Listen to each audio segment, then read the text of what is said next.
Fáilte Arash. Welcome back to part 2 of Sound Secrets, our dive into the world of Foley. Last time we learned a little bit about how Foley was made and why we might use it in both live and recorded performances. We also had a look at some silent video clips and we used Foley objects to match the sound to the picture. Today we are going to create a story, a very short story, and we're going to create a soundscape to tell that story. A soundscape is a way of creating a story for the ears. Let's have a listen to a soundscape that Moonfish Theatre created as an example for us today. If you like, you can close your eyes. It really helps to focus on the story.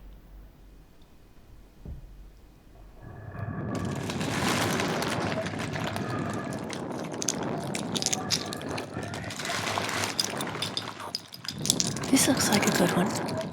Oh, wow. Cool. Hey, Alex! Look at this cool shell I found! Just a second! I'll have to wait over to you!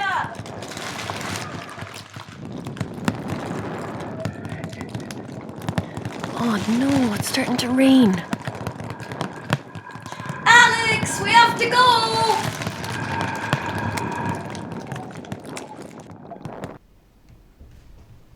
So, what did you think that was about?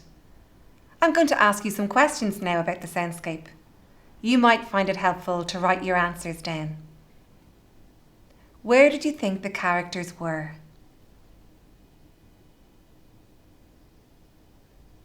Why were they there?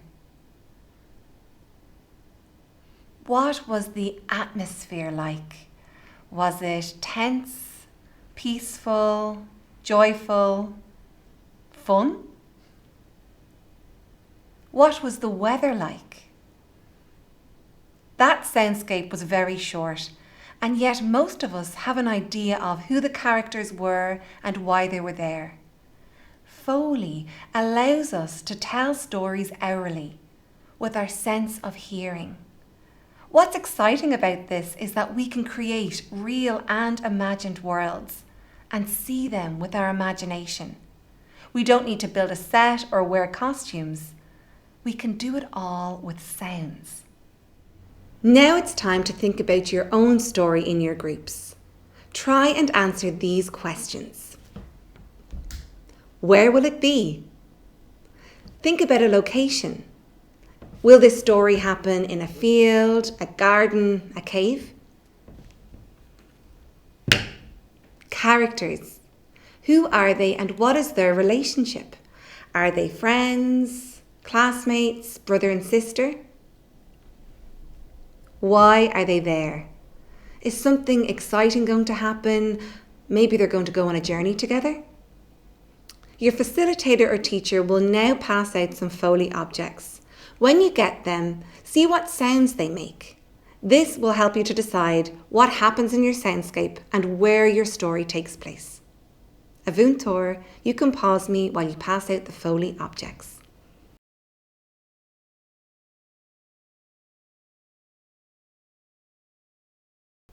Okay, when you have an idea of the story that you want to tell, have a go at writing it out. It might sound as simple as Max and Alex, a brother and a sister, go to the beach to pick some shells.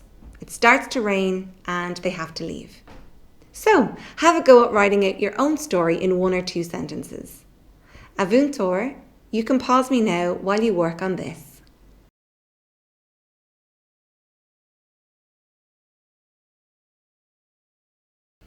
Iontach. Now it's time to have a go at translating your stories into sounds. Find an object that lets us know where the characters are. Or maybe one of the characters says something to give us a clue. When you have found the sounds that let us know where they are, who they are, and what happens in the story, then it's time to decide what order the sounds come in. Top tip. Use a few sounds at the beginning of a scene to let us know where we are before the characters start talking. My characters are having tea. But then there's an earthquake.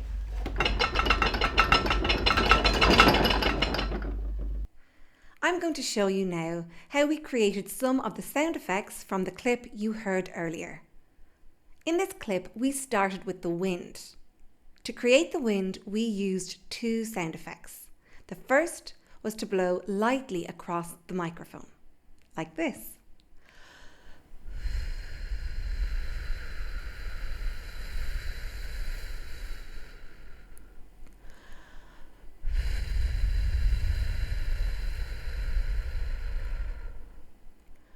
And then, for the second effect, we used this, an empty plastic bottle, and we blew lightly across the top to the side of the microphone, like this.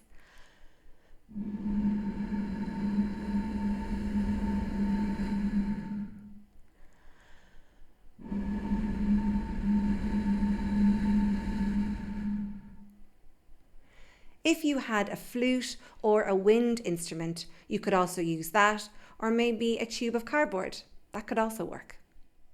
Then we had the sound of the waves. To do this, we used this, a bin full of paper. To make the sound of the waves, we crushed the paper in the bin rhythmically, like this.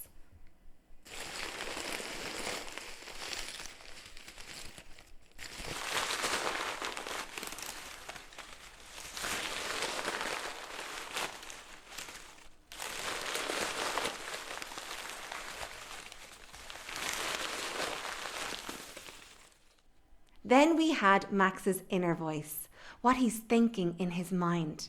To do this, we went close to the microphone. Max's outer voice might sound like, Alex, I really want to go to the beach today. I hope it doesn't rain. Whereas his inner thoughts might sound like, I really want to go to the beach today.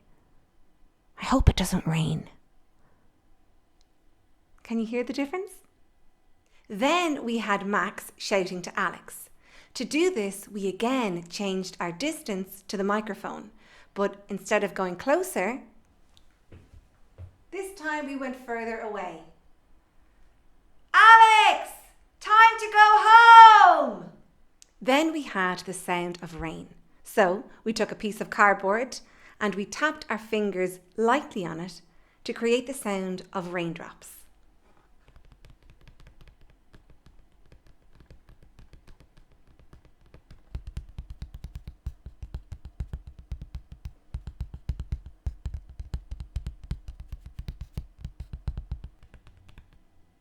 And then we played a number of those recordings at the same time to make it sound like there was lots and lots of rain.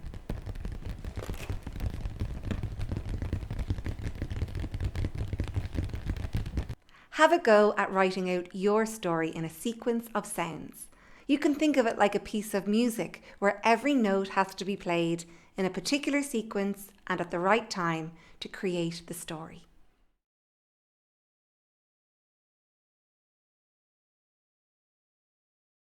Well done, everyone. It takes time to break down all of the sounds, doesn't it? We did quite a lot today. Firstly, we listened to a soundscape that Moonfish created.